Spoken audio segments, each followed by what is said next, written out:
I wonder if YouTube ever receives my content. We're loading. We're loading.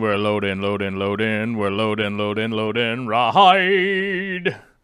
We're loading at the beginning. I took my glasses off so I can't read the chat. 'Cause my eyeballs don't work. 'Cause I'm getting super old. And I'm rocking dad bod. What's up, everybody? It's Monday.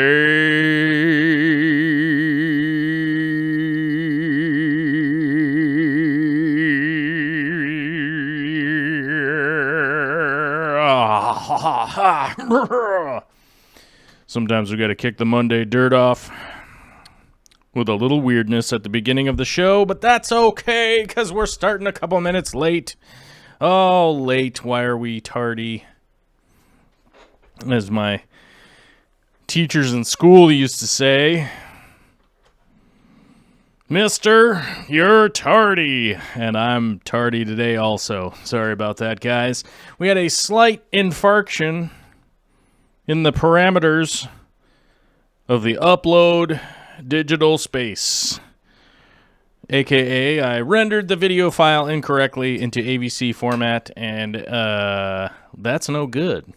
I had my video editing program was set to AVC. I was working on a project, and yeah, I think I just left I left it on that like a less than paying attention kind of guy. I definitely was not paying attention. I guess that's the way to go. It's like, hey, it's Monday. Click the buttons. Let's go. Let's click these buttons. Oh, yeah. And then I was like, okay, that's all done and rendered and everything, and we're good to go. And then I went to go open the file. I'm like, oh, that's going to crash. Okay. Whoops. Crashed the... Well, just on a side note, AVC does not play... on the program that I have to pay for in order to stream properly to the internet. It's like, oh no! And just froze. Just froze the program altogether. So if anybody out there in the wonderful world was wondering, if you took a super archaic AVC file and tried to put it into your Stream Deck, yeah, it's no good. Now that right there is what we call Bad Idea Monday. You see that? I can turn that light on and off whenever I feel like, because it's analog, it's not digital. Oh, man. Okay, that was a sneeze that came out of nowhere. Welcome to the Monday show. It's a total disaster. I'm having a good time with it, though. That's all right. Aquadacy is here. What's up, Aquadacy? Good to see you. Says, what an incredible singing voice you have. Yeah, I think if I warm up and do all that stuff and have a backing band and everything, I sound okay. But I literally open the show making fun of myself, and I think it also weeds out the people that are like, you singing at the beginning is ridiculous. I'm unsubscribing. And I'm like, okay, I don't know what to tell you. I'm like, hey, if you don't get the jokes, I don't know if watching my show is going to have you get the jokes. You know what I mean? Like, I don't think if you like prolonged watch this channel, like you'll eventually just start to get jokes, or maybe you will. I'd be hard pressed to actually answer my own proposed assumption there. I don't know. Maybe if you do watch all 1,000 videos I've put up here, maybe suddenly you're like, I get jokes now. I mean, that's not the end. That's not the goal of this channel. The goal of this channel is to help people and stuff, and with your aquariums and that kind of stuff. And you know, that's the whole reason we're here. We do this show, and I did recently get an email. You guys, and I'm not gonna show you guys the email just because, hey, if people email me, it's under the pretense that they want to email me a message, and so I leave that anonymous. I won't show it to you. I'm just going to give you the liner notes. I'm going to give you the broad strokes, if you know what I'm saying. And they had mentioned in that email, it was like, I don't understand. You know, when I initially tuned in, they were like, I don't understand what this show was about. Like, I don't understand why you have I don't understand why you have to do this long format thing, and then eventually they're like, oh, now I get it. Now I'm a fan. Now I tune in. And I'm like, yeah, it's kind of the thing, you know.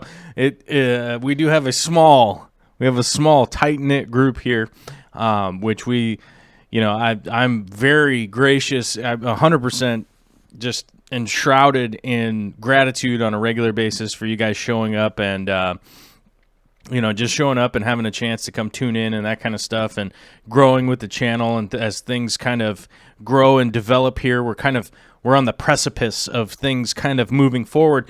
And, you know, speaking about gratitude, you know, today, which a lot of times on Mondays, I'm doing kind of maintenance stuff. I kind of do a lot of maintenance videos on this channel. And the question I always get is, what do you do with your trimmings? Now, people that have followed the channel for a long time know, oftentimes I feed my chickens with a lot of my trimmings and stuff like that. But today we have an announcement to make here at the beginning of the show. If you manage to make it this far, you'll know what you can do to get in on a giveaway. I have myself in my possession two, not one, but two medium-sized flat rate USPS boxes, United States Postal Service. As you guys know, I'm a huge fan of the United States Postal Service. And look at this. I'm almost even wearing a United States Postal Service themed plaid shirt today. How do we like that? That's kind of... I wish I had done that on purpose, but I'll take credit for it. I have two medium-sized, those medium-sized USPS boxes. I have some miscellaneous things that I have acquired that I would consider to be giveaways. And I also have acquired some other stuff. And one of those items would be the sticks. Okay?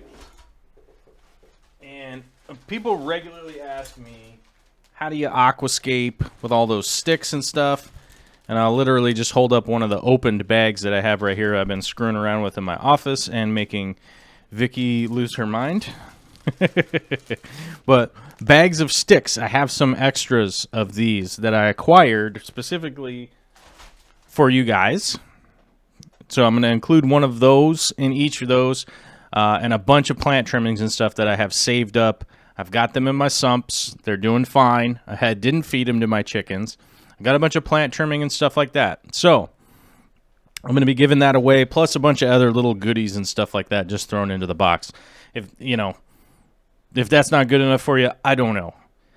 What's the barrier to entry? First of all, I do have to let everybody know I can only do this to the United States. I can't be shipping this kind of stuff overseas. So my apologies to everybody in Australia, New Zealand, Japan, the Netherlands, Sweden, wherever you are out there in the world. I can't really be shipping sticks and live plants and stuff like that internationally. It just don't work. So I do have to put that caveat on there. It is only in the United States, so I can send the boxes out to you guys and that kind of stuff. So how do you enter? I have to let you guys know how to enter. Now, this isn't a comment into the chat. All you have to do is leave a comment on this video. Okay, so the video comment, not the live chat comment, that you want sticks and plants. I don't know. Be creative with it. Feel free to be creative, but if you're like, I need sticks and plants, and I need plants and sticks, or you could be like, I'm a huge fan of, like as Terry's Tropical Text says, STYX, the band. So if you leave a comment on this video, I was going to say something like, we got to hit 200 comments or something dumb like that, or you have to be subscribed. You don't have to be subscribed to the channel. If you want to be subscribed, I don't know, feel free. Feel free to, subscribe if you want. I don't know. The only caveat is leave a comment on this video once it is up that you need sticks and plants or something. I don't know. Just you leave a comment on this video, and then I will choose at random from those people, and I'll shoot you an email and let you know what's going on. I don't know when does it close? I don't know, Friday or something. I don't know. But it's got to be contextual, you know what I mean? If you're commenting on this video in like a month and a half from now and being like, did I get in there? You're like, it's already done. So when does it end? I don't know, but probably Friday. I'll check it on Friday, and then I'll choose from there and probably announce it next Monday. Like a week from now, I'll figure it out. But I just figured it'd be fun to do a little giveaway. It's the kind of humdrum May time. It's May 20th. Like, come on. I guess there's Memorial. Is it Memorial Day this weekend? I think it's Memorial Day this weekend, right? No events. Or maybe that's next Monday's Memorial Day. So I guess, I don't know. I guess I'm going to call it something, no more holidays after Memorial Day for a long time giveaway.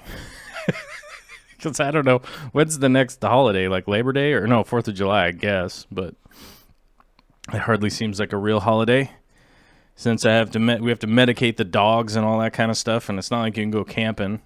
It's not like you can go hiking. I mean, what else are you going to do? Oh, I think we're going camping on the 4th of July. But I think we're going like car camping. I don't think it's going to be super exciting. We got the, hold on, we got to activate the arrow. We got this baby peanut, whom I constantly refer to as the baby bear peanut face.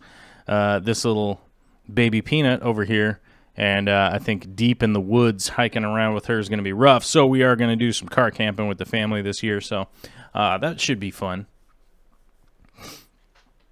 Nabil Awad said the lives never work for me into the live stream chat.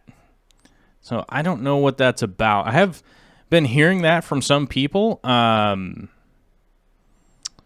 don't know what the problem is that some people are not able to watch the live stream, but maybe it's the country you live in. Maybe I don't know. I don't know what that is. Let me see. Maybe he can't hear me talking, so I don't know. At Nabil. Let's ask him. What country are you in? There we go. We'll ask him into the chat there and see if we can get a response. I don't know. I've been hearing that from some people that they can't get into the live version of this, and I don't know why that is. And I wish I knew more about. Like why people wouldn't be able to receive the live stream or to be able to get into it. I as far as I know, like I go and I check after the fact. I do all that. All the YouTube stuff behind the scenes that you guys never see. You guys don't ever see any of that kind of stuff, and it seems like everything's uploading fine. It might have to do with I've made some changes as to, I've made some changes to where my encoding is coming from. Long story short, I'm currently broadcasting from not my house. as far as the internet's concerned. So maybe that has something to do with it. I have been kind of changing my point of origin as far as the internet's concerned. You know, why is the reason for that? Just more safety, I guess. Just more safety, I guess. That's just the main thing. I got this peanut baby bear right here that, you know, kind of the deal. Scott Williams says he's not able to get the video to play today. I don't know. That's kind of weird. Okay. Kind of strange. It's kind of weird, but there's like, seems like a lot of people can watch it and some people can't watch it. So Big D Smoke isn't having any issues, but Scott is and Nabil is. So I'll be brutally honest with you guys. I'm not really sure why that is. Let me check my, I'm going to check the moderator chat right now because I know that they're chatting. Oh no, they're just Snapchatting the female versions of themselves into the moderator chat. That's helpful.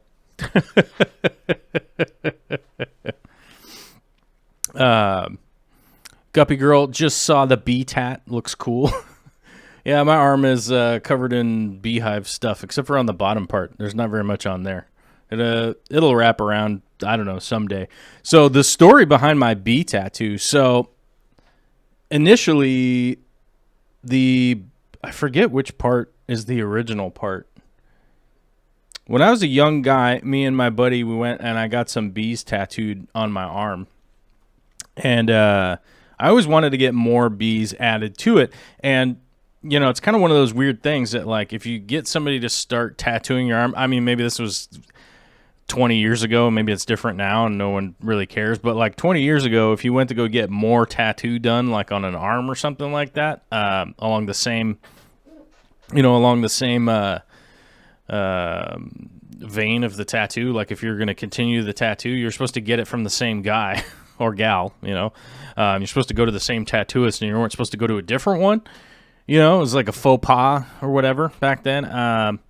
But then, as far as I know, the guy that initially tattooed it then died. So I ended up just becoming a tattoo that, like, whenever one of my tattoo buddies, which I actually have a bunch of them, were like, man, I got to tattoo something on you. I just add more bees and more honeycombs or something. I don't know. You probably see it better in the video. But yeah, it goes all the way up my shoulder and all that kind of stuff. And, you know, it's the only visible tattoo that you guys can see because I wear clothings while I'm on the internet. But needless to say, I have lots of tattoos all over my body. I just don't have very many that you can visibly see. It's probably the only one that you guys can see. The rest of them are all got to be like at the pool or something like that, you know, and rocking a Speedo, which I'd never do. I'd wear the trunks. I like wearing trunks. It's a lot better than Speedos. Speedos just, it's a bit much. It's a bit much for me. It's too much. It's too much for people that, like, don't want that much, right? Does that make sense? Yeah. Let's see. Brett Della, it's still that way. Almost won't touch others' work. Okay, so Brett says most other tattooers won't touch other people's work. But like I said, that guy died, so I don't know what else to do about it. Because I was like, I don't want to just not have less bee tattoos. And then, like I said, I have a lot of tattooing buddies that are like, oh, what a tattoo on you, bro. And then so I was like, okay, just keep adding bees. Get it out of their system. So after 20 years or something like that, now I've just got lots of bees tattooed on me. But I should probably fill in the rest of it just so that people will be like, oh, it's more legit now, right? But then again, if you come down to it, if I'm motivating my life on what other people think I should be doing, then I'll get the tattoo whenever I feel like it. Probably when I'm like 90 or something.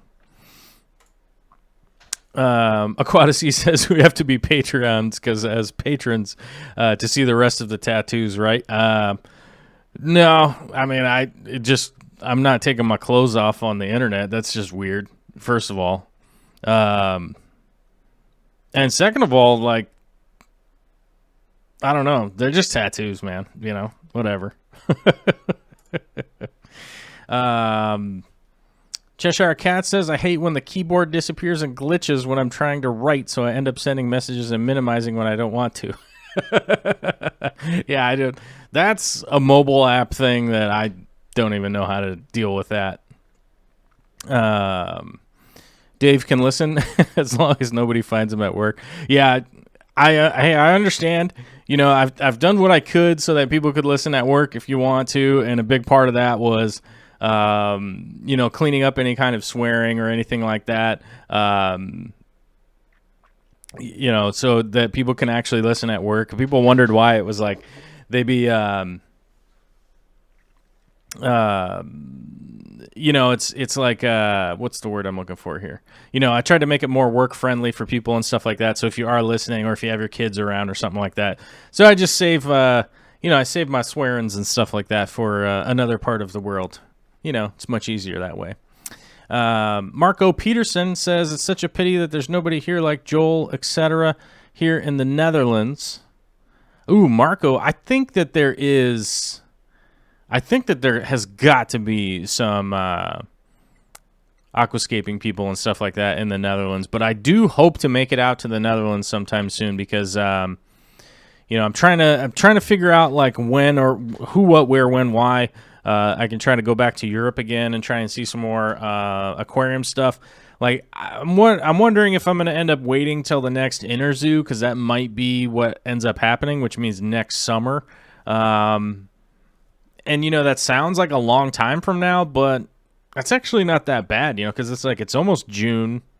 So it's basically only like a year away. So, hey, you know, hopefully we can make it out there. You know, last time we were out there, I really tried to do some networking and start some projects with some of the European companies that were out there, and none of that worked out. It was sort of like people seem enthusiastic. And, you know, this is just a reality of business. You know, people get enthusiastic about something, and then when it comes down to actually doing a contract and stuff like that, the guys with the ties, you know, they sit down and they all talk about, like, what they actually want to do, and then they decide to not do that. So it's kind of an issue, you know, a lot of the companies out there and stuff that they decide to stay with periodicals, like, you know, they like to do their advertising with magazines and newspapers. I don't know, all that kind of stuff. And it seems a little bit odd to me that they would be seemingly so far behind, it being 2019 and that kind of stuff. But, hey, that's just where they're at. And, you know, one of those companies I was hoping to do some stuff with, I actually bought one of their products, Dennerley. I needed some GHKH salt, and so I bought some Shrimp King. I bought this with my own money because I need to balance out my 150, get my GH up a little bit, because it's just the plant load in there is getting so high that it really is just, I mean, I can't do enough water changes realistically at this point. So a little bit of GHKH to bring that back up and balance it out. Oh, there's a little spoon in here. Look at that. I've never actually gotten the packaging with the actual packaging. It comes with a little spoon. Well, that's cool. I wonder if Aquarium Co-op actually carries this, because I probably should have ordered it from Aquarium Co-op if that's the case. Let me see. What would it be under? Shrimp salt? Yeah. Shrimp salt. Let's see. Nope, I don't see it. I've looked for shrimp salt and nothing came up. Brine shrimp eggs, which I probably should get some brine shrimp eggs and start hatching some brine shrimp.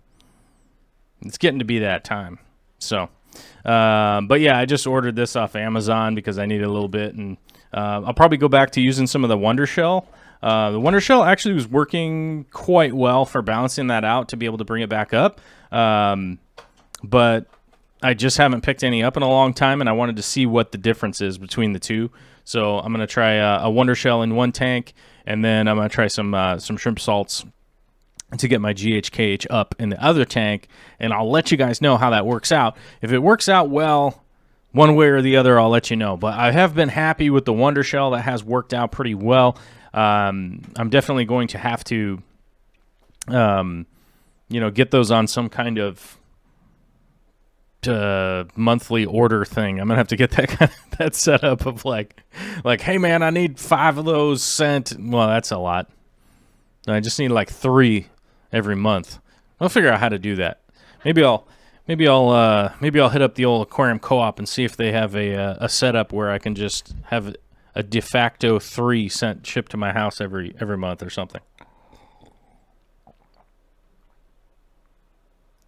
Marco Peterson says that's true. Fact is, there is only the older generation that knows about the Dutch style, but I want a nice tank with CO2, sump, etc.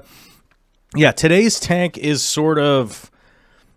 Now, this actually came up recently because some people were asking me, they were like, well, why can't Joel just do Dutch-style tanks? And the reality is, if I was going to do only one style of tank and it just be exclusively one kind, I probably would go Dutch. That probably suits my fancy realistically these days. I mean, obviously let me think through my thought process here a little bit and explain myself. So these days, a Dutch style tank probably lends itself to my lifestyle A and my plant collecting style B, right? Oh, excuse me, I'm burping. I drank that coffee all weird. Excuse me.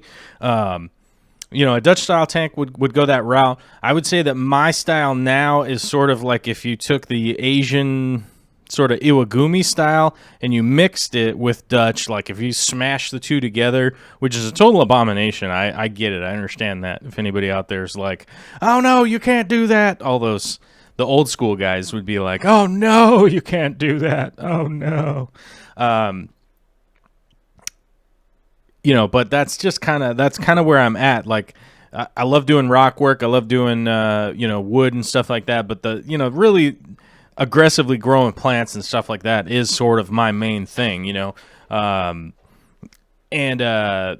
mixed the two together. Like the 150, it wasn't Iwagumi when I scaped it, but it is a definitely Japanese inspired sort of Dutch style tank. Let's see. My chat just went all weird, and I'm missing a bunch of letters out of what people were saying. Egon said Print was dead back in 1984, the Ghostbusters. Egon was right. Egon was definitely right. I love the Ghostbusters too, by the way. So let's see. Let's see here. The other Lime streams always work. I'll look into it. Maybe I should try it on my laptop or something. Okay. Yeah, I'm wondering if some of the people like not being able to get into the stream, that I think what a lot of it has to do with is that there's probably either you could be in the area where you're being affected by what is that called? Article 13. Which is a lot of restrictions and stuff like that have come in on internet streaming and stuff like that in certain areas and certain countries and stuff like that. So maybe your VPN is saying that, you're coming from here and I'm coming from there and it doesn't want you to this and that and the other thing. That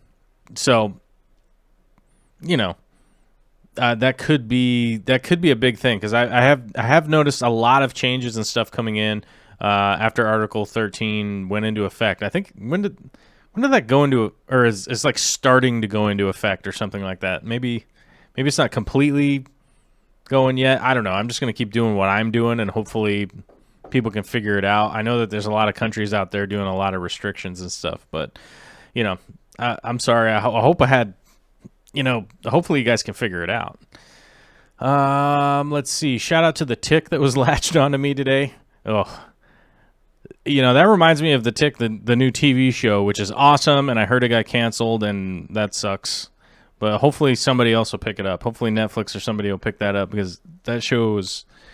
The cartoon was one of my favorites, and they made a live-action version of it, and it was awesome, and it's on Amazon, and I loved it, and I'm just got done watching season 2, and then I found out that it got canceled, and hopefully Netflix picks it up, or maybe HBO picks it up, because Game of Thrones is over. That disaster.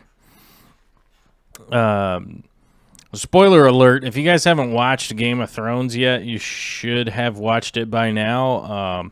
It would be weird that you were watching this stream and not watching Game of Thrones so that you could be caught up. I'm not encouraging people to leave, but I may accidentally give some spoilers out here. But yes, I watched Game of Thrones finale yesterday. I am very, very, very disheartened and disappointed. I'm very disappointed in what could only be described as Dan and Dave, the showrunners, just... I mean, they just... I can't think of a better way to say it, but they dropped the ball, I guess. They dropped the ball, or they left. You know, I don't understand. Like, I guess they got hired to do 3 more. So there's a new Star Wars movie coming out this December.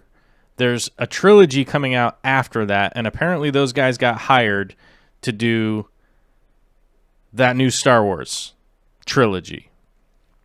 And it is evident of when they signed that contract, because they completely dropped the ball. The writing is terrible. These last 2 seasons are just a debacle of just poor writing. They're just awful. The follow through is just, ugh.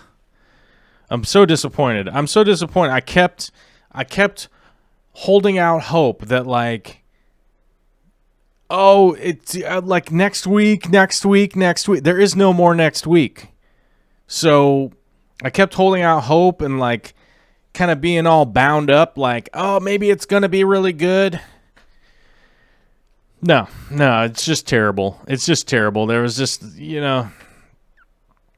just a terrible ending to what could be easily described as the best TV show up until probably season 5 or something like that. And, a little bit of the behind-the-scenes stuff, which is really upsetting once you find out about it, that, HBO wanted to do 10 full seasons of that show, right? They wanted to do 10 seasons, not 7, but the Dan and Dave decided, oh, no, we can wrap this up super quick.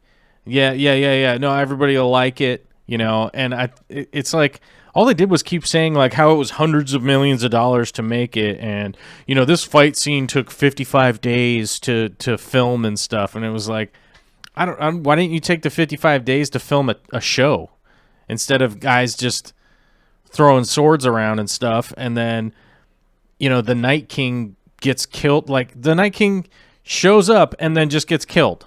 Like, what? It's pitiful. It's just shame on those guys, you just pretty much ruined the best TV show of all time by just being like, oh, no, I'm going to go, we got this other job. Well, it's like, well, then quit doing this job. If you want to go do the Star Wars job, go do that, and then let somebody else do it. But apparently they were saying that George R.R. Martin wouldn't work with anybody else, I guess. I don't know if that is true or not, but it doesn't seem to be the truth. He seems like a pretty reasonable guy that wanted the thing to be good. It's just ridiculous. I don't know. Dylan Martin says the news keeps running out of news and talking about cups. Yeah, I don't know what that is.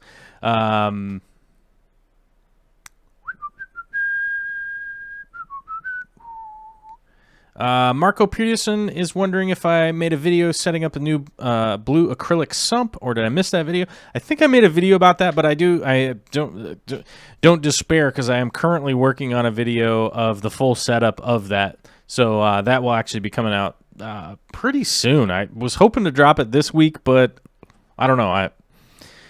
Crazy stuff's been going on, and I don't know if I'll be able to get it out this week, but I hope to. I really hope to. So,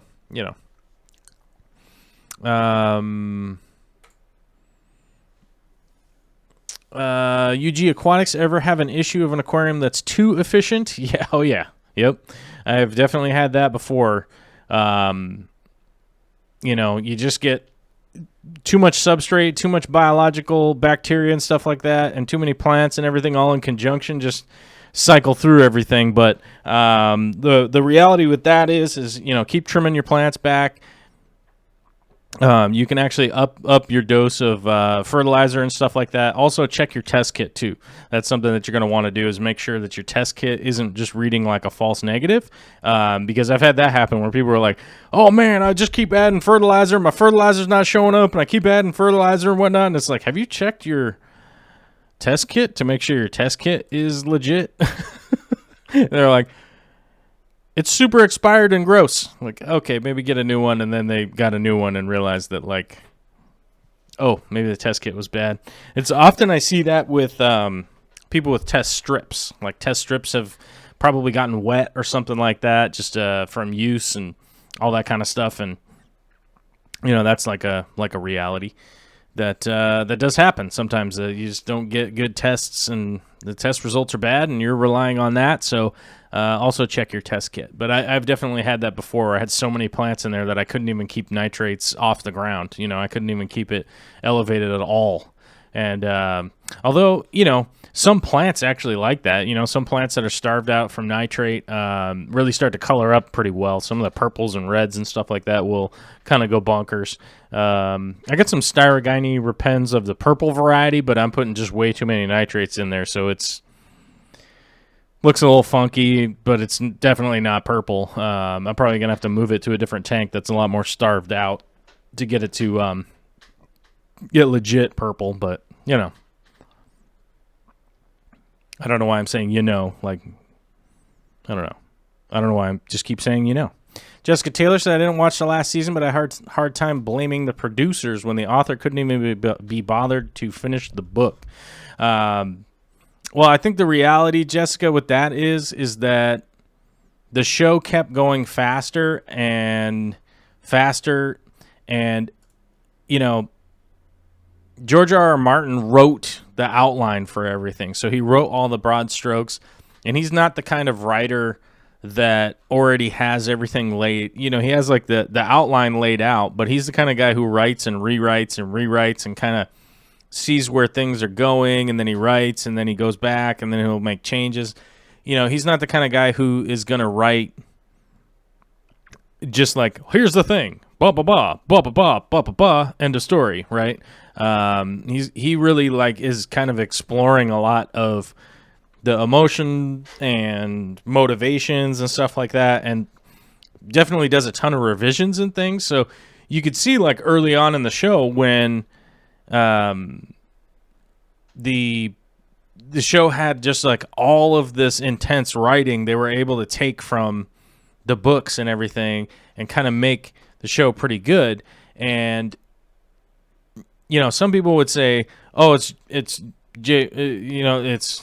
the book author's fault, but he wrote a bunch of the scripts for the early seasons. So he actually adapted a lot of the book into the TV script in the early seasons. So most people probably don't know that or whatever. I guess he used to be a TV writer, but he adapted those scripts from the books for the early seasons. The early seasons are all that great. Then the show took off in popularity. They had a ton of money. They had a ton of a ton of backing and all that kind of stuff. And some people say I have a hard time like blaming the producers or whatever, but every other aspect of that show was good. The cinematography was awesome. The music was awesome. The acting was awesome. The costume design was awesome. The set design was awesome. The gaffers, the key grips, everybody else was doing a fantastic job. The finished product that the showrunners are in charge of was a donkey. I mean, it was terrible, So, I agree that it's hard to like put the blame on anybody, but those two guys are the bosses of the show, and you could tell that they're the bosses of the show because this last season, every single episode that came out except for the last one had this like half an hour episode of those guys getting interviewed explaining why the episode was so bad. They literally made TV shows about themselves explaining why they didn't put stuff into the show to explain it to you after the fact. Right? It was like, oh, well, Cersei was doing this because she was super upset about, somebody kept farting in the in the throne room, so she was like, oh no, we will definitely have a window open in the scene, so that's why there's a window open in the background of the scene. And it's like, why didn't you shoot that scene then and put it in the episode instead of shooting this? Instead of shooting the after the show, like, why didn't you just shoot that with all the production in the world? I don't know. And it's easy to be critical while I'm out here like making my crappy YouTube videos and stuff, right? I get it. A bunch of people are going to be telling me, like, I'd like to see you make a better show. And I'd be like, I don't know, give me $100 million. Let's see what happens. Where's HBO at, huh? Where you at, HBO? Give me $100 million. How far you think I could stretch that budget?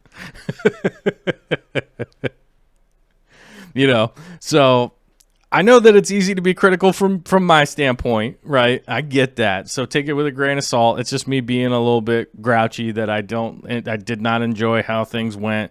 I feel like I got shortchanged. I pay for my subscription to HBO, and I'm like, hey man, I want my $10. I want my $10 worth. You know what I mean? So, and I don't feel like I got it. I don't feel like I got the storytelling that I was looking for. But I will say this: I do get my money's worth from my HBO subscription through John Oliver and Barry, Silicon Valley, which is awesome too, and whatever other like comedy specials I watch. So I get my money's worth from HBO. So I'm not bad mouthing HBO. I'm the bad mouthing Dan and Dave. Those guys are terrible. Like, I mean, if you get hired onto another job, go take the other job and go do that. So. Marco Peterson says, anybody seen the Game of Thrones themed tank on Instagram? I think there's a YouTube video of how to make that tank. I saw it the other day.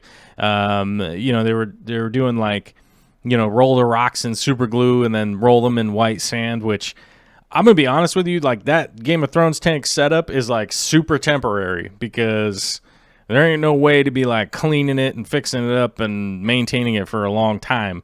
So I would bear that in mind if anybody wants to set up a tank like that. It's not going to look good for that long. It's a cool video, 100% cool video. Just bear in mind that if anybody wants to do that, take it easy. Jessica with the follow-up says, no, I agree with you. Just blame Martin, or just also blame Martin. And it was no secret that he was taking...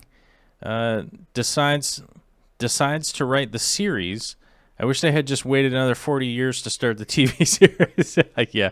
I mean, here's the thing. Like, I've had contact with book writers. And I'm not going to name drop, but I've had contact with some pretty famous book writers. Okay. And authors that write books are not people that really want to be interviewed. They don't really want to be in the public eye. They don't really want to be doing that stuff. It's pretty rare to find an author that is like, I mean, if you look at like J.K. Rowling, like that's a perfect example. She's like on Twitter, like throwing out all sorts of crazy stuff all the time and like changing things. And I don't know, there's a lot of nonsense going on there, but authors aren't really suited to be in the public eye or make TV shows. You know what I'm saying? Like, that's not their forte, right? Their forte isn't making TV shows or making films or any of that kind of stuff. Their forte is writing books, which is, you sit in a room and you really just grind and work for months and months at a time until you get this long, elaborate, like, story written out. And, I think that they probably should have finished the books before they started the series, but as a parallel here, the Wheel of Time series, and if anybody knows about Robert Jordan and the Wheel of Time series, I love those books. Those books, I don't know how, was it 30 years or something to get the final book? I don't even know how long it was. It was forever and a day. The Wheel of Time series was supposed to be 3 books. It was only supposed to be 3 books. It was supposed to be a trilogy. By the end of it, it was 13 gigantic novels. I mean, and we're not talking about Lord of the Rings, little skinny read in a day books. We're talking like 1,300 page tomes, and there's like 13 of them, I think. I don't know. I want to double check. Let's see. Wheel of Time. Which they're... So, if you guys are excited about the Wheel of Time, you know, Robert Jordan died before he even finished it. 14 books. Sorry, it's not 13 books. It's 14 books. Robert Jordan died before he was done writing it. You know, and it took what's his name, Brandon Sanderson, ghost wrote, or what is that? Ghost write? Is that what that is? You know, he basically was on his deathbed, and Brandon Sanderson came in, helped out, finished the last 2 books. You know, fleshing it out. But Robert Jordan died in order to get that done, and I don't even know how long it took for all of the books to come out. But I'll tell you this much. Okay, here we go. The first book came out in 1990, which is, I think I started reading them in like 1994, something like that. I think there was like 3 books out when I started reading it. Maybe 4 books, so maybe it was before that. I don't know. When did the last book come out? Okay, so... Yeah, so in 1990 was when the first book came out, and then he passed away in 2007. So that's 20... Am I wrong there? No, that's 17 years later. Yeah. Can I do math on that? Maths. So, finish the journey over 20 years. Yeah, so it was over 20 years for those books to come out. So, I think it's really like, if you're waiting for those books to all be done or whatnot, like, you could just be waiting forever, and it's just kind of a mess. But the reason why I would bring up Dan and Dave as a disaster is because those guys are the guys that wrote... Dan and Dave Marvel. What was it? Who am I thinking of here? Who's the Wolverine? Which Wolverine was it?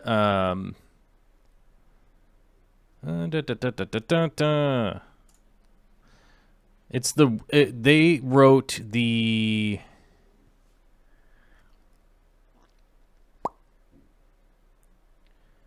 Is it X-Men Wolverine Origins? Is that the one? Yeah, X-Men Origins.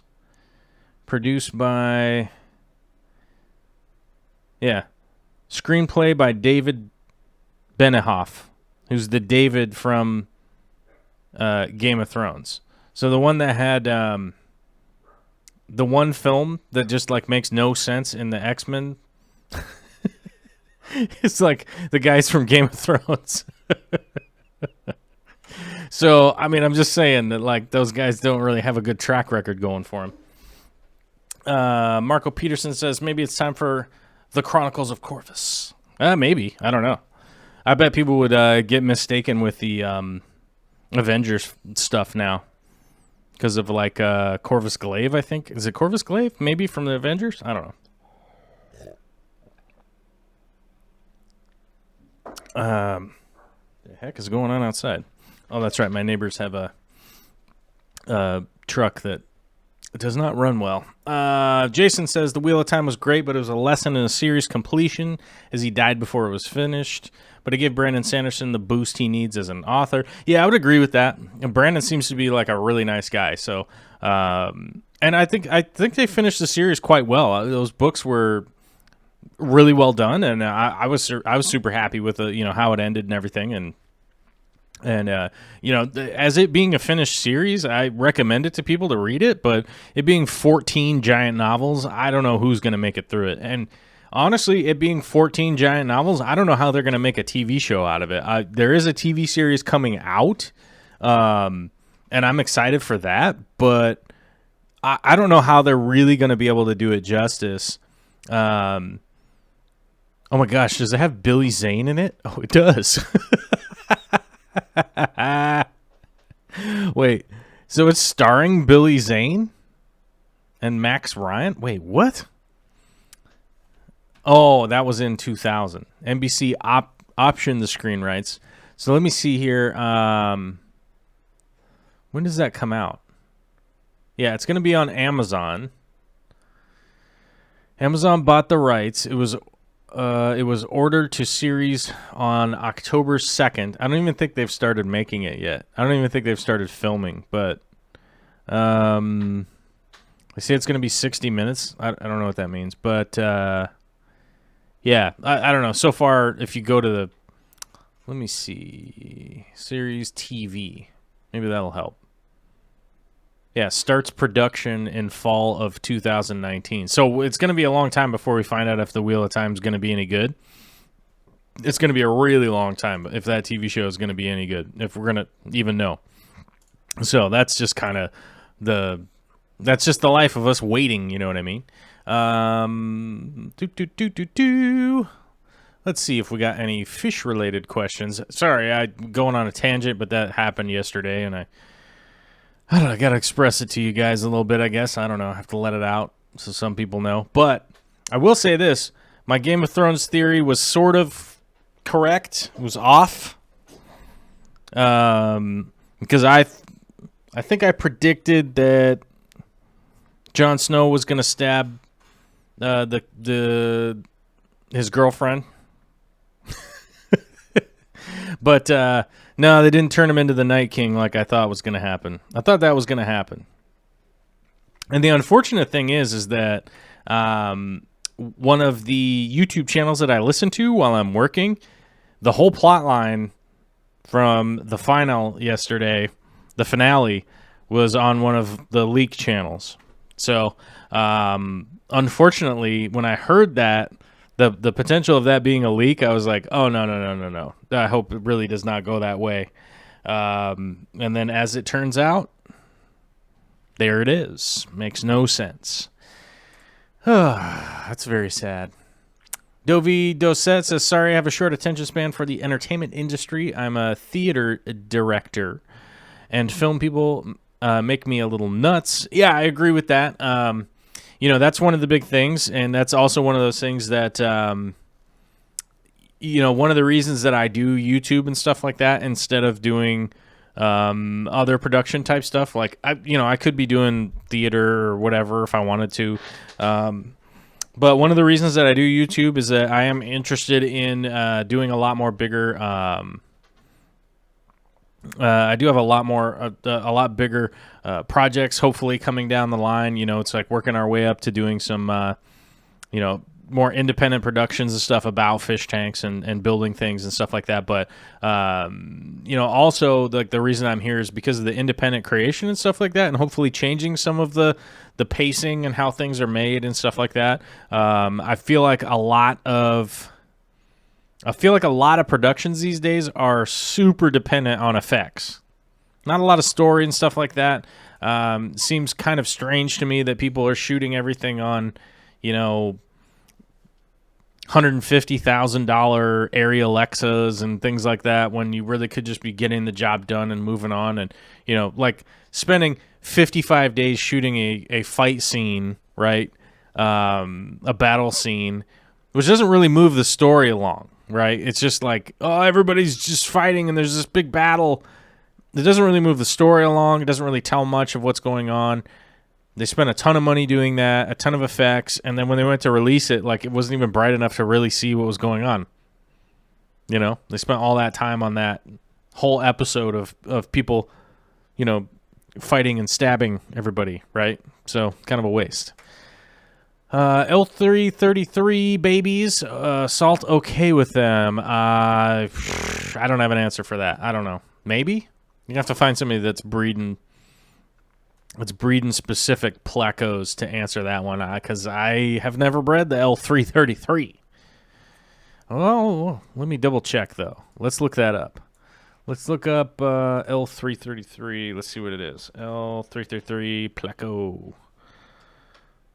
Oh, that's the King Tiger Pleco? Nope.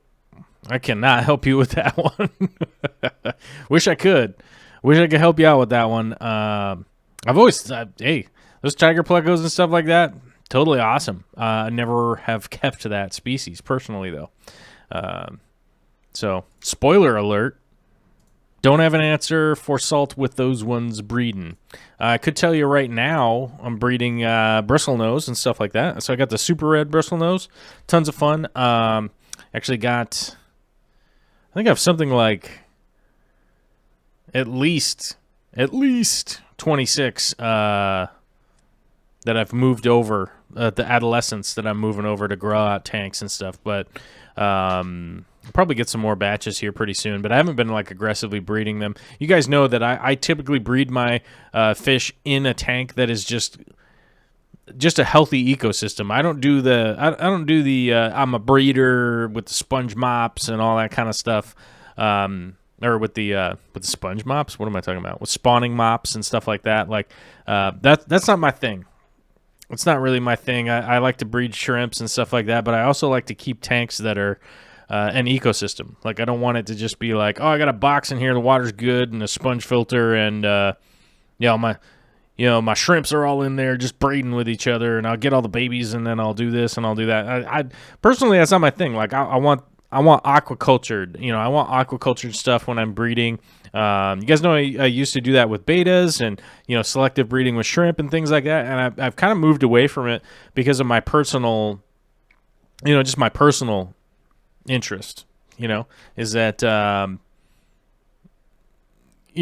don't really like keeping a bunch of fish tanks that don't have a ton of cool plants and stuff growing in them and things going on to check out and figure out what's going on. And it's one of the reasons I moved over to doing mostly big tanks now, is because I like to set up a big ecosystem and let things kind of rock and roll in there and do their thing. I've got those. I've got a ton of bamboo shrimp right now, and I probably should make some videos about the bamboo shrimp, but I've just been kind of messing around with them, trying to figure out what they like, what they don't like, and how I'm feeding them. And they're all doing pretty well. I really haven't had any deaths from they're all wild bamboo shrimp, and I forget how many I started with. I think I started out with like 35. So they, last time I counted, I got up to 30, and I was like, they must all be in there. Because I haven't seen any dead ones. Just a lot of molting and stuff like that, so pretty good. Mellywell has a hair algae issue, 120-gallon 5-foot tank, heavily planted with fast and slow growers on the left and right side, sand beach in the middle. Thrive as directed, full spectrum, flu ball 3.0 times 2, algae on the moss, giant hair grass with CO2. I don't know what's going on with my chat here today. It keeps like dropping letters out of what people are posting. I don't know why that is, but I don't know. So hair algae, first things first, it's great to get your setup and find out what's kind of going on with your setup, but everybody asks me this question on a regular basis. Now, not hair algae, but it's like, oh, I got blackbeard algae. Oh, I've got hair algae. Oh, I've got green spot algae. I've got cyanobacteria. I've got this. I've got that. I've got this. I've got that. And as much as I want to be the guy who just goes like, oh yeah, throw some of this in there, there really isn't an answer for that. I can't just say, oh hey, if you throw a bunch of algicide in there, you'll be fine. Like, with like BBA, you can get rid of it. There are ways to treat. There are algicides and things that you can add to your water to, help you get rid of them. But you really want to get to the root of the problem. You really want to find out what's going on with the root of the problem, whether it's your fertilizing, whether it's your pH, your CO2, how much CO2 you got into the water column, all that kind of stuff, and start to figure out exactly what's going on. Now, one of the reasons I bring that up is because, the Patreon page now, shameless self-promotion here, guys. If you go over to the Patreon page, it's a perfect spot to be able to post this kind of stuff that you could post with a picture. You could get your water tests. You could put all that stuff into your post there because we do have a public space. And, with that public space, it gives you guys an opportunity to post up your specifically what you got going on and what you may or may not have happening, and we can really kind of start to break down some of the stuff. Like if you did a bunch of water tests and we notice that your GH is super low, like mine has been dropping like crazy, and how I can fix that. Which that's the thing is, like, once we get that balance going on, then we're able to start to figure out like what's going on. And somebody brought to my attention, I forgot to talk about Luke Locken's post. He had a post on there, and I forgot to get to it. And scene 4 is not the right scene, but here it is right here. And I wanted to address this because I forgot on. I somehow skipped past it, and I don't know how that happened, but hey, sometimes when you're doing a show live, you kind of miss things. But here's a perfect example: is that Luke was asking about. So he just got his first guppy ordered them online, and they sent me the wrong one, so I'll be getting 2 more by the end of the month. Anyway, I noticed that today the guppy was pooping white. Is that a sign of the internal parasites? I'm just a little nervous because I've heard that guppies can be more disease parasite prone. He is currently in a quarantine tank with some rasboras. And whoops! Oh, I lost my chat bubble. There it went. Oh, what's going on here? Okay, there we go. Ah, what is happening? I'm like, okay, let's go back over here. There. I'm trying to hit the load more comments thing. There we go. Okay. So where was I? He's currently in a quarantine tank with some rasboras. If he does have issues, what should I do when the new guppies get here? I only have 1 quarantine tank. So, here's a perfect example that I can give some blanket advice to people, that if you are ordering fish in the mail, you do want to quarantine with the Med Trio, have a separate tank, because fish, it doesn't really matter where you get your fish from. If they've been mailed, if they've gone through the post, they're going to be stressed out. And, that's easy enough to relate to as a person. Like, hey, man, if I stuck you in a box and you were flying around for 3 days or whatever, you'd get out of that box and be like, oh, man, not feeling good, guys.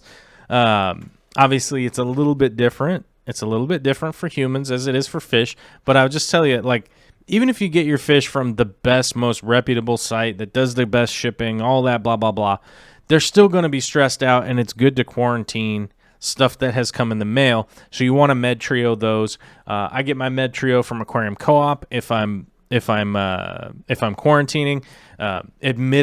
Admittedly, sometimes I order my fish through the Aquarium Co-op and I have them treat them. Now, I'm not saying that anybody else can do that, because you can't. Maybe Corey, maybe Jimmy, maybe Robert, maybe some people that work there. But you could do that Med Trio at your house pretty easily. I have a video about it where you could just have a separate tank, set it up with some biomaterial and have it go pretty quickly. And then you just want to get that Med Trio in there and just keep treating them, feeding them well, and just keep them under observation for like 2 weeks before you add them into your big display. It's just one of those things. Like, you're going to order stuff through the mail, like it's coming, it's going to come in, it's going to land, and you want to get them in. So just go about doing that. Grassy Peak has some good advice here. Says I would put them in the same quarantine tank and hit them with 2 doses of levamisole. If you can get it, you can get it from Select Aquatics. If that's what's going on, then levamisole is a good advice. It's a good way to knock out the parasites and stuff. But the Med Trio is probably going to just knock everything out of there anyhow, and just feed them pretty well. As you can see, it's just kind of go along over at the Patreon, and people, can give you some advice over there too. So it's like, not all is just falling on me all the time. And, that's also one of those things. We're trying to build a little bit of our community and stuff like that. And it is little bit by little bit. And it's also one of those things that, like, if you're talking about Patreon, it's like $1 a month. You know what I mean? You can be like an NPR sponsor and be like, hey, I want to kick in $1 a month. And recently I got a bunch of grief from some people online because they're like, oh, man, you're always out there rattling your can and trying to get people to sponsor you and stuff like that. And I'm like, yeah, that's part of my job, man. Like, what? No one else is out there rattling my can for me, and no one else is out there rattling your can for you guys. You know what I'm saying? Like, so I do my best to support other channels and stuff like that. And I'm eternally grateful for everybody who has been kicking in on the Patreon and stuff like that. And I did email somebody back today that, you know, I just mentioned earlier in the show that I'm super grateful. And, you know, I am doing a little bit of a giveaway. So if you watch the beginning of the show, I talk about that and how you can get in on it. It's pretty easy to get in on. So that's part of my gratitude is that I've acquired some stuff and I'm going to be passing it on to you guys. And, you know, so, hey, I think everything's just going to keep going. And somebody's like, oh, I don't know, man. You're going to answer people from Patreon's questions more than just some random, you know, like Godzilla 4965525. Like, yeah, probably. Because I have a bit of a relationship with the people on Patreon. They're part of the community, along with the members on YouTube and people that have been watching and commenting and stuff like that on YouTube forever. You know, so, yeah, that's just kind of how that works. Like, if you want to be part of the community, you just become part of the community. Right? Just the same way that, like, I pay for HBO. Like, you know, I sponsor some other fish channels and stuff like that and some other non-fish channels and things that stuff that I like, and it doesn't seem like that out of the realm of possibility. You know, I cut the cable, you know, if you guys know that, like I have internet, and yeah, I have monster internet. I've had to pay for crazy big internet so that I could be able to stream and all that kind of stuff, which is fine. I'm not mad at that, but we cut the cable TV. We cut that out, and you realize, like, oh, that was like $100 a month. So I'm like, okay, well, I have, even if I just cut that in half, let's say I have a $50 budget, like 10 of it goes to HBO, 10 of it goes to, oh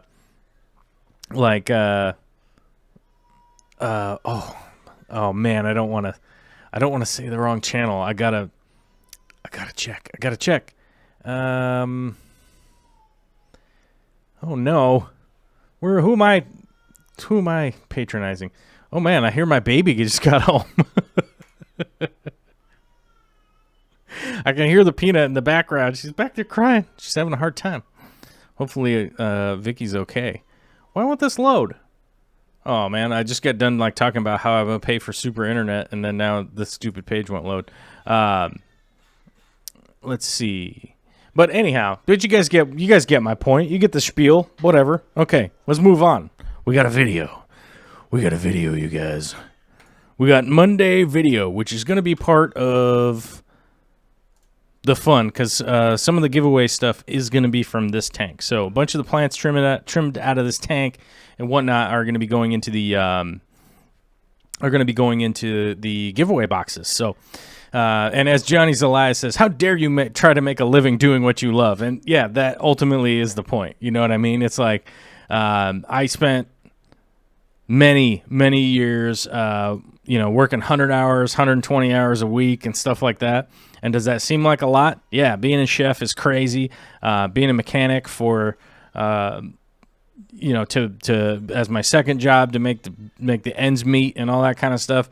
I spent a lot of time working on stuff that I thought would always be a career choice, because you're supposed to go to work and you do work and then you get paid and then you blah, blah, blah. And you just do that forever and you'll be fine. And then once you retire, you're good and you can maybe go to Hawaii for a couple of days and then die. I came from a pretty blue collar family where it's just you work hard and do stuff like that. And I was working hard, but I wasn't doing any of the smart, I was working hard, but I wasn't doing the smart. And, the reality is, like, I love being a chef and I love doing that stuff, but that industry is so broken from top to bottom, from the owners all the way down to the people that work in it, that it is just not an environment for me, and so I ended up getting out and doing other stuff, and this is something that I want to do, is help people with their fish tanks, make videos about fish tanks, do big setups and all that kind of stuff. The maker space is something that we've been talking about here for a little while, and that's something that I keep working on getting getting each tiny little step closer and closer to being able to do a makerspace that people will be able to come to, people will be able to stream to, people will be able to see projects and stuff like that, and we'll see how it goes. Mellywell says, when you did your review of the Fluval 3.0 in April 2018, you had one light on the 240 accompanied with other lights. Full spectrum 100%. Has that changed? Still full spectrum. I have... So what's on the 240 right now is actually 2 of the Fluval 2.0s and 2 of the Fluval 3.0s. I recently purchased another Fluval 3.0 so that I can put that onto that tank and take the 2.0s off, because I have the 2.0s on there because I had 3 of the 3.0s, and I'm doing the side-by-side video comparison, and then I started rescaping the 240, so that's gonna have to wait. But yes, I'd 100% recommend that. I would 100% recommend to anybody out there that, I don't know what's going on. That page will not load, and it is making this go all crazy. Here, let me reload the chat. And now it's working. Okay, good. I can read you guys' chats now. I was doing a bunch of stuff on the 240. And so I had to swap the lights out, and things are going back and forth. And at some point in time, that video will come out. But I would 100% recommend to anybody the Fluval 3.0 is by far and away the best light for the money. It just really is the best light for the money. And here we are a year later. That's the weird thing, is I should probably make another video, which I just explained to you guys that I was making that video. So... yeah, well, you get what I'm saying. Here we are a year later, and I definitely enjoy those. So this 150-gallon aquarium right here, it actually has 2 of the Fluval 3.0s on it, right? It's a 5-foot tank. It's 2 feet tall and 2 feet front to back, so 24-inch tall, 24-inch front to back, and just 2 of those 4-foot, 4-foot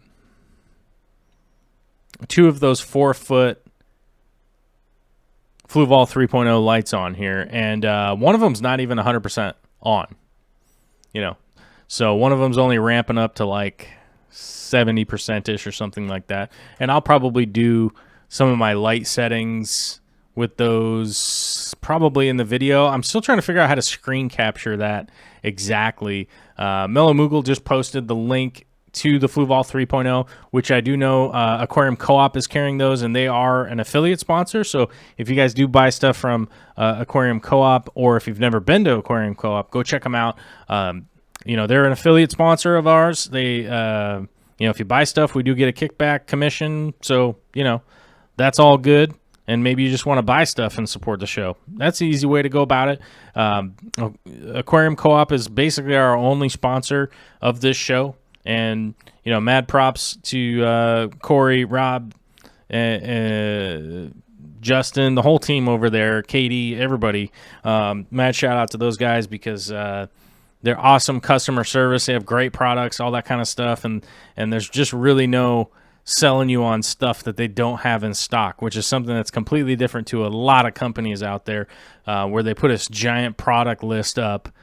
And I experienced this just a little while ago from one of the competitors to the Aquarium Co-op that I ordered from. That I ordered plants, and then they were like, "Oh yeah, we don't have those in stock." And I was like, "Okay, well then just refund my money and send me the ones that you do have in stock." And then they were like, "Oh yeah, okay, well you know what? We'll just send you some extra plants." And I was like, okay. And then a long timeline went by, and then all they sent me was what I originally ordered. So I didn't even get the customer service from those guys that I was supposed to get. Whereas Aquarium Co-op, you guys can email them, and they will get back to you. If there's a problem, they will fix it. Like with the Fluval lights, like they handle the warranty stuff on the Fluval lights. You ship them out, ship them back.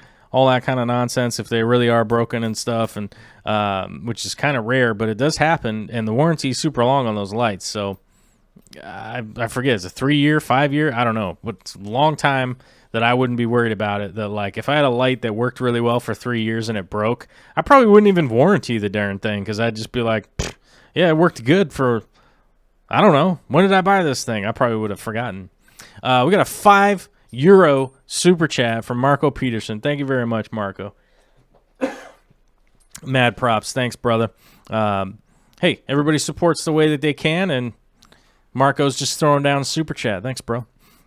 Melly Wells wondering, saying, cool, thanks. Can't wait for your video comparison. I have 2 of them on my 120 and wondering if I have them up too high. Please go over your plant stock when released. Yeah, I'll do the best I can. I'll do the best I can for that. If you are like incurring a bit too much algae and stuff like that and things kind of getting out of whack, don't be too worried about dialing back your lights or dialing up your CO2. You can always raise your CO2 up. Just make sure that you're oxygenating the water and you'll be fine. That's the real blanket kind of advice that I could give people.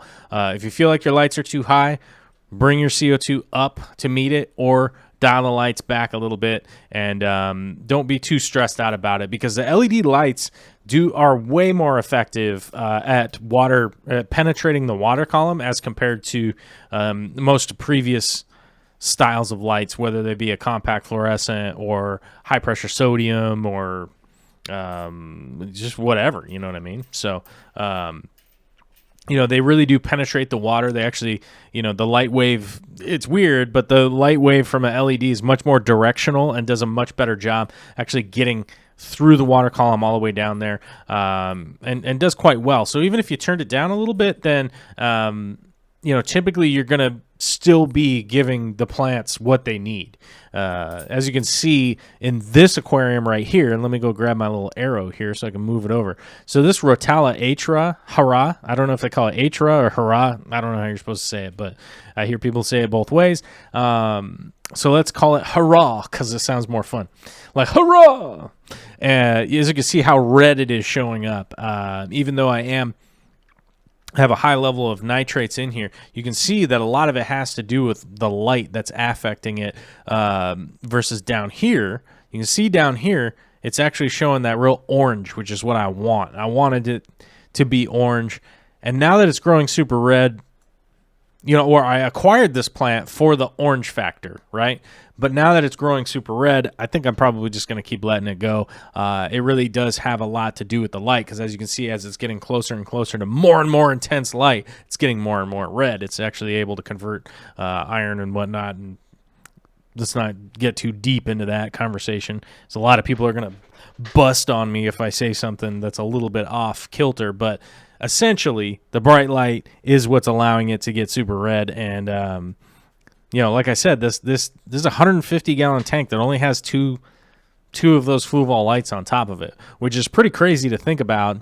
Because even if I went super ghetto with my lights and like I wanted a bunch of compact fluorescents or T5s or something like that, cost-wise, it would be about the same. Because a good T5 fixture, a real good high quality T5 fixture, would probably be like $100 for a 4.2, or sorry, it would probably be like, I think last time I found the T5 fixtures at the grow shop, the ones that are actually water resistant and stuff like that, like they won't corrode and all that, I think it was like $129.99. So it was probably like $130 plus $10 in tax. So it was $140, plus I had to buy all the bulbs, which was another $50 or something like that. So it was about $190, something like that. Let's call it $200, give or take. And then I have to like put the bulbs in, and then I have to change the bulbs out and all that kind of stuff. You have to do all that stuff, right? And then change the bulbs later. Whereas the Fluval 3.0, like the 4-foot one, is like $185.99. I think that's the price on it, right? If memory suits, I'd have to go look at it and see what it is. But it's like $185.99 plus the tax, so it was like right about $200, maybe a little bit over, maybe it's $205, something like that after tax. My tax here is crazy high. I think it's like 11% or something nuts. And you know, and then I don't have to do any maintenance on it. It's got a timer built into it, and I can change the light spectrum on it. The ramp up, ramp down is in there. You know, there's just a lot of good stuff going on, and I don't have to change the bulbs later. And it has a huge warranty on it. And I'll tell you this much: I don't think I've ever gotten a T5 warrant or a warranty off of a T5 fixture to ever be even covered. You know what I mean?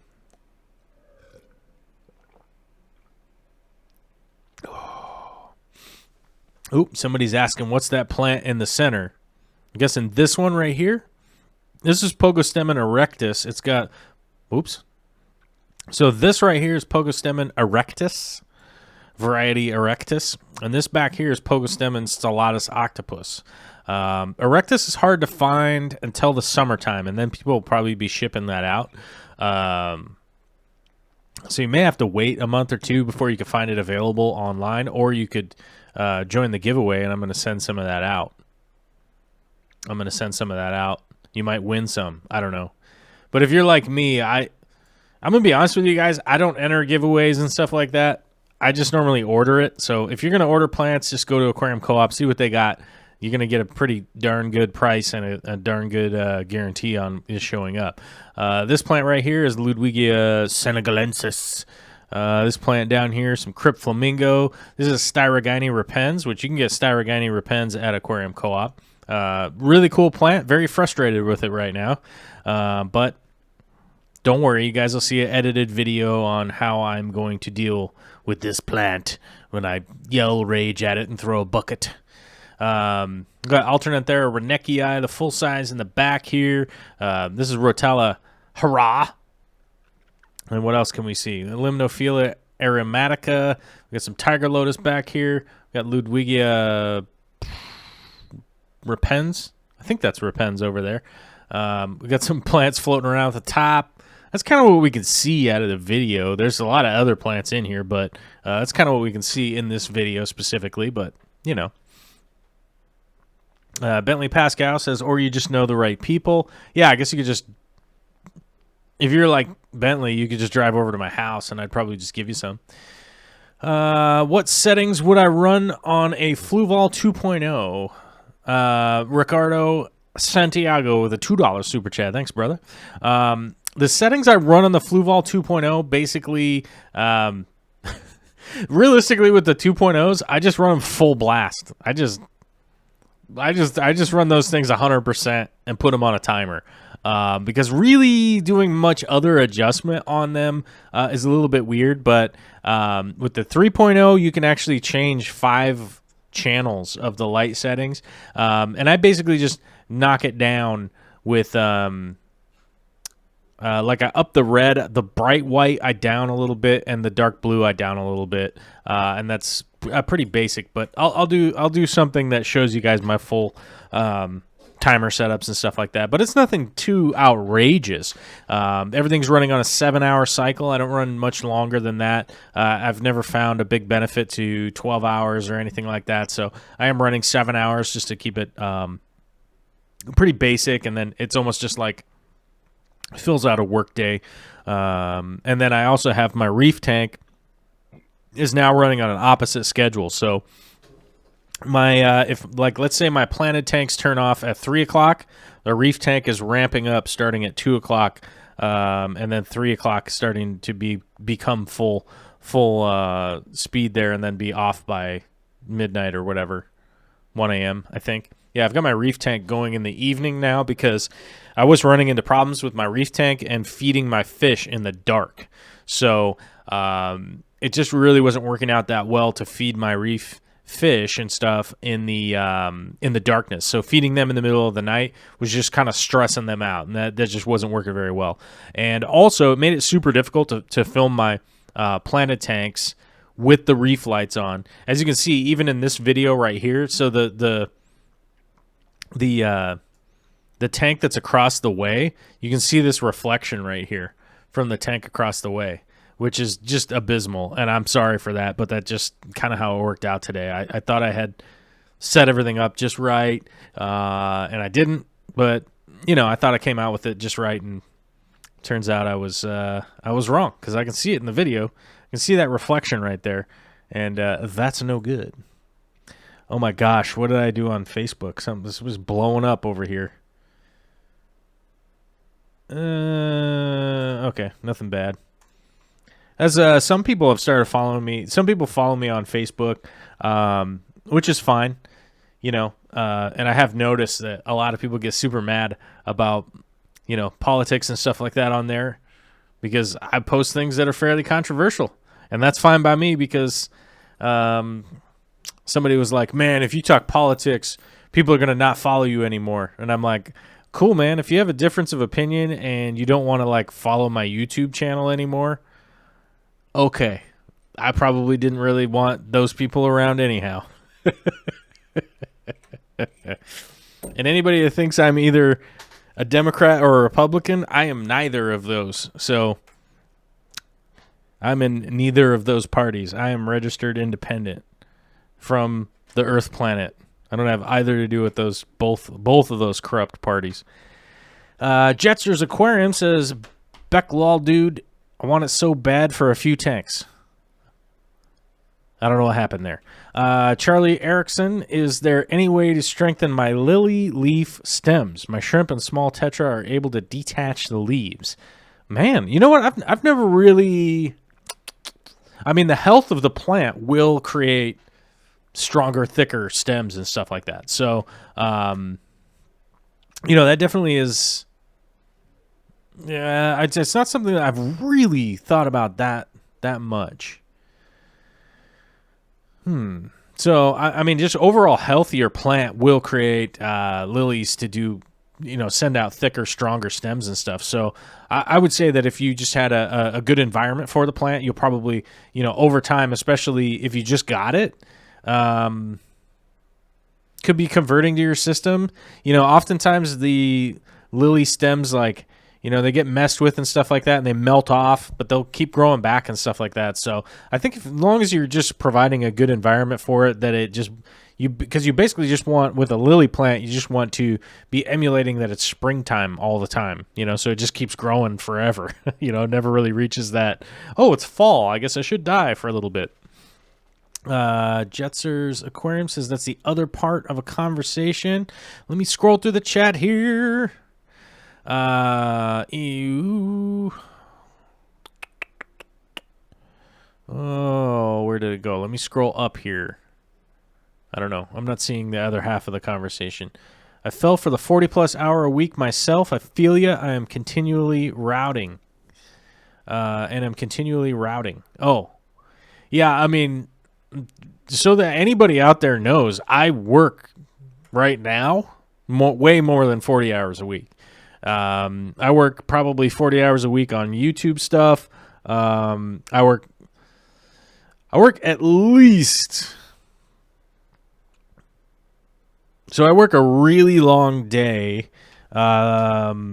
Like typically I work Tuesdays and Thursdays out in the field, plus other field work that I do.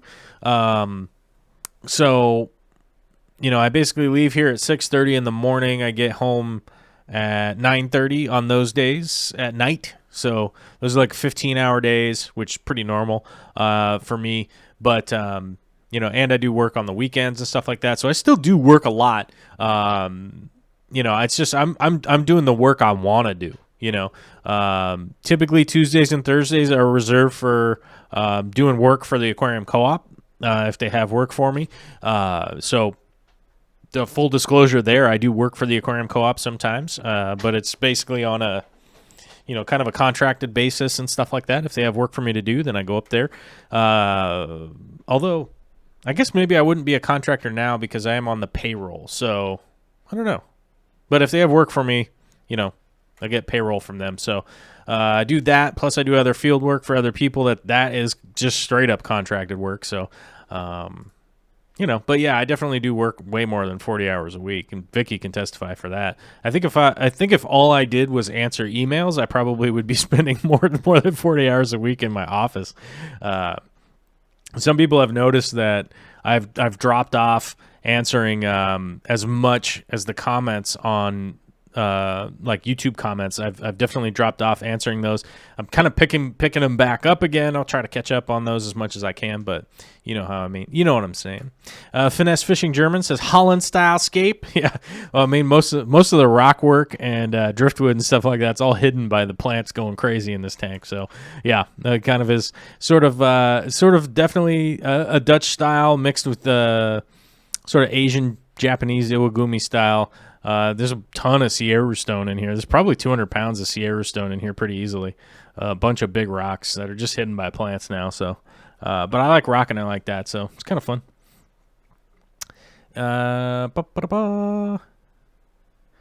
Mason says, any tips for Celestial Pearl Danios? I recently got a school of 6, and their colors have started to show, but they're still really timid to the slightest movements. They usually hang out in the overgrown corner. Celestial Pearl Danios are a pretty timid fish. You know, they're ones that, unless they're in a really big school, unless you have a lot of them, they're probably going to be continuing to be fairly timid. Like if there's not a lot of them, they're probably going to hide out.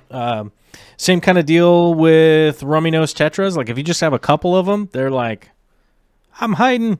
But if you have like 200 of them like I do, they're all out fighting and rabble rousing and being wild all the time. So the CBDs do Celestial Pearl Danios do need a good amount of tank mates so that they can kind of feel more comfortable because they're a schooling fish. So that kind of stuff is pretty important. Oh, Jessica Thiegartner sent me a Facebook request. I know who Jessica Thiegartner is. Somebody else sent me a friend request. Are you a real person? I don't know. We shall find out. But no worries. Hey, and you know, I go with the same. I go with the same kind of rules as far as like Facebook or any of the online stuff.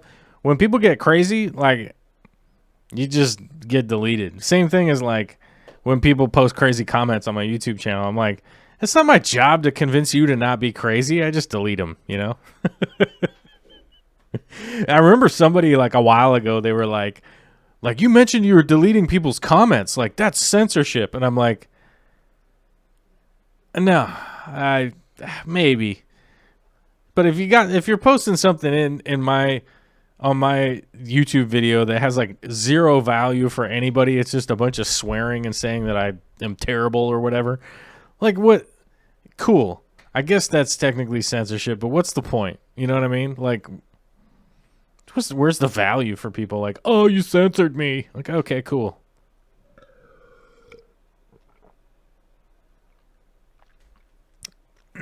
Ba-ba-da-ba-ba-ba. 75 is pretty good for lilies in general. Oh, you guys talking about temperature. Let's see. 75 degrees? Yeah, I would put that right in there. Most of my tanks, I don't have anything that needs to be specifically hot or cold except for the bamboo shrimp. But the bamboo shrimp are all just have Anubias in there. So they're a hotter, warmer tank. But most everything sits right around 76 except my shrimp tank is at 72. Never mind. I was just about to say that all my tanks are at 76, and that's completely wrong because the bamboo shrimp tank's at like 82. The crystal shrimp tank is at 72. This tank right here is at 76. 76 is pretty happy if you're just kind of doing, if you're just doing like a bunch of plants and stuff like that. 76 is just kind of that nice middle ground of, like a plant wants something hotter, it could probably do fine in 76. If a plant wants something colder, it could probably still do fine in 76. So, Alana Suki's wondering if I try to post to the Patreon community and mess it up, does it allow you to delete it? Yes. It's just kind of the same as like, it's not the same as posting to Facebook, but let's just use Facebook as an example. You can. You could delete it, you could edit it, you could fix something and re-upload and that kind of stuff. So it's pretty straightforward. The only thing that confuses people, and I don't know why they haven't fixed this yet, it is it's not impossible, but it is difficult to upload photos from just the app. So, and I think that has to do with some kind of verification kind of deal. You know what I'm saying? Like they just want to verify that you're posting the right thing or whatever. So if you are on your phone and you want to post pictures onto the Patreon, you do have to open it in a desktop style app. So like you go to, what am I thinking here? You go to like Google and the desktop Google, go to the website, sign in, and then go that route. Then you'd be able to upload pictures from your phone. That's the one thing that is confusing and has continually come up. Uh-oh. Mellow Moogle just posted onto the Patreon. Test. Oh, let's see what she posted. What is it? Is it just a test? Where is my... Whoop, there it is. Okay, let's go and reload the community. Tab. Oh, she may have deleted it already. Because the most recent post is from Preston John. So if you guys don't know who Preston John is, been living in a barn. He's where I got my Scootin' Fruity Puffers, which I'm probably going to get some more Scootin' Fruity Puffers now that I accidentally killed one of them, which is a drag. And I don't know, I never really publicized it. I guess I could have made a clickbait video with a dead puffer on it. But that just seems like a sad, sad way to get attention. You know what I mean? It seems like a really sad way to get attention. And every time I see a video like that uploaded onto YouTube, I'm like... And sometimes I watch them, and sometimes they're helpful, but I feel like we're rewarding this like clickbait of dead stuff. Like dead fish on the ground of your fish room, or a dead fish floating in the tank. It just feels weird to like even click on that. But sometimes they are helpful, so I guess maybe that's why. Lumpy Dog, it says, "You're not wearing that waterfowl hat, are you? That was my favorite team growing up. Loved the original Seahawks uniforms and logo. Much better than the current." Well, you know, logos and everything, like, yeah, sports jerseys, they always change. They're never going to stay the same. I don't know what happened, but we are at the end of the show. All right, if anybody has any questions, comments, concerns, complaints, any of that kind of stuff, you can hit me up on the Patreon, you could email me, or you could post comments down below and be entered into the contest if you like, and see if you could win a giveaway. As long as you're in the U.S. and you're an actual human, then, you know, that's the deal. All right, guys, I love you much. Have a fantastic Monday. Don't lose your mind out there. And if CJ Black would quit hiding this button, I'll talk to y'all later.